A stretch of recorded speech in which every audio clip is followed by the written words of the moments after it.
Seorang bidan muda cantik dan dikenal baik di lingkungan ini, namun ternyata ditemukan tak bernyawa dengan kondisi yang cukup tragis. Pelakunya seorang pemuda mabuk yang nampak datang ke rumah tersebut diam-diam malam hari. Kisah nyata yang aku ceritakan kali ini terjadi di Selambang, Kapuas, Hulu, Kalimantan Barat.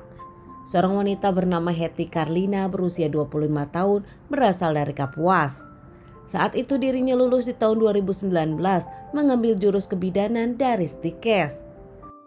Dikenal sebagai wanita yang baik, dekat dengan keluarganya, tak pernah punya musuh dan tak pernah bermasalah. Punya banyak teman, Hetty sendiri disukai semuanya. Pasca lulus tepatnya di tahun 2022, Hetty pun dinas dan ditugaskan di Puskesmas Pembantu Perkebunan Sawit. Tepatnya di daerah Kabupaten Kapuas dan tinggal di mes salah satu perusahaan kelapa sawit. Kerja sebagai tenaga kesehatan, dirinya pun jadi bidan ibu hamil di lingkungan tersebut. Bidan Hetty sendiri memeriksa masyarakat di mes. Bidan Hetty pun dikenal di sana. Banyak yang menyayangi bidan Hetty karena kebaikannya juga. 1 tahun 3 bulan kerja di sana, pulang saat libur. Sabtu pulang ke rumahnya dan Minggu kembali lagi ke mes. Mengingat jarak perjalanan ditempuh 1 jam dengan motor. Keluarga dari Hetty sendiri selalu mengingatkan Hetty untuk hati-hati di tempat orang, bahkan kerap menelpon Hetty dan tiap hari komunikasi. Meski sang anak sudah dewasa, namun orang tua Hetty masih tetap khawatir kepada Hetty. Di lingkungannya baik-baik saja, namun ternyata tepatnya di bulan Oktober 2023 ada kejadian mencengangkan. Sabtu di tanggal 21 Oktober 2023, bidan Hetty hari itu tak pulang ke rumah orang tuanya. Dirinya tinggal di mes karena banyak kerjaan, apalagi hari Senin dirinya ada kesibukan. Hari Minggu 22 Oktober malam hari, bidan Hetty pun tertidur dan mengunci pintu depan. Namun nampak seakan jadi kebiasaan, pintu belakang tempat orang-orang meminta tolong pada bidan Hetty tak terkunci dan bidan Hetty pun tidur. Tanpa disadari, di dekat mes bidan Hetty tinggal ada warung yang didatangi para pegawai kelapa sawit. Nampak seperti biasa saja, tak ada yang aneh. Keseharian orang-orang di sana pun kalau hari libur memang minum-minum di warung tersebut. Salah satu yang minum di sana ada seorang pemuda bernama Narsip, 32 tahun. Narsip sendiri adalah karyawan perkebunan yang tinggal di wilayah perkebunan tersebut dengan orang tuanya.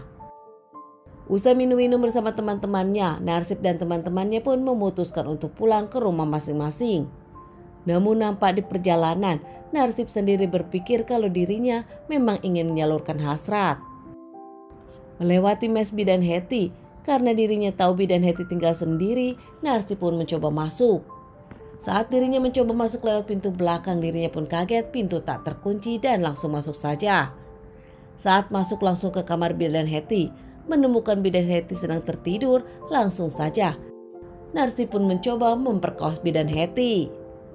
Bidan Hetty saat itu kaget, sempat terbangun namun tak bisa berbuat apa-apa, apalagi dirinya dibekap dan kepalanya dibenturkan beberapa kali hingga pingsan. Saat bidan Hetty pingsan inilah Narsip melakukan perkosaan kepada bidan Hetty.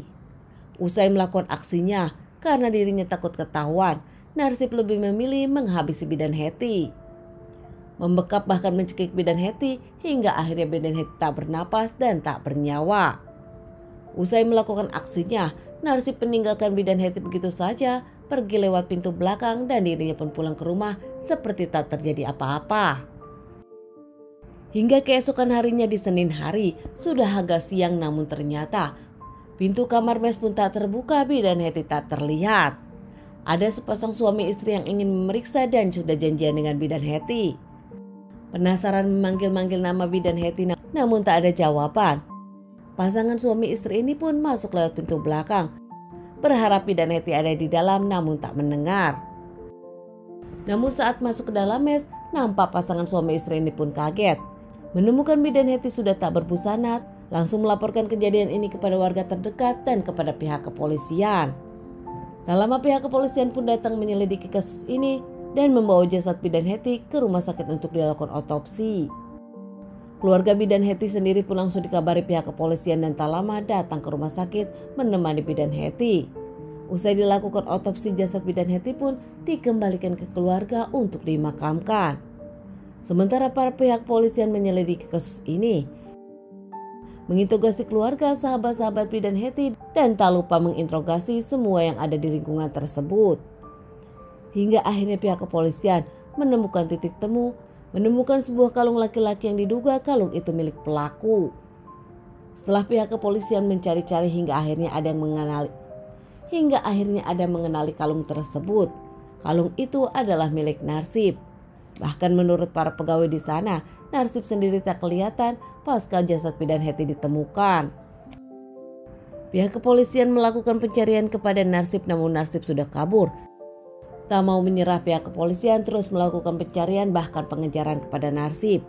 Hingga akhirnya Narsip pun berhasil diamankan di Pandeglang, Banten di rumah keluarganya dan dikembalikan ke Kalimantan. Narsip pun akhirnya mengakui kalau dirinya pelakunya. Motifnya saat itu dirinya mabuk dan dirinya ingin menyalurkan hasrat. Namun karena takut ketahuan, dirinya pun lebih memilih menghabisi bidan Hetty. Dari permasalahan ini Narsip pun diamankan dan menjalani beberapa kali persidangan hingga akhirnya divonis 20 tahun penjara.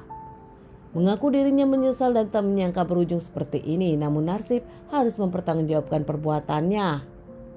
Sementara warga di lingkungan tersebut pun tak menyangka bidan Hetty yang dinilai baik, bahkan banyak warga yang merasa tertolong oleh bidan Hetty, kini pergi untuk selamanya di tangan lelaki tak bertanggung jawab.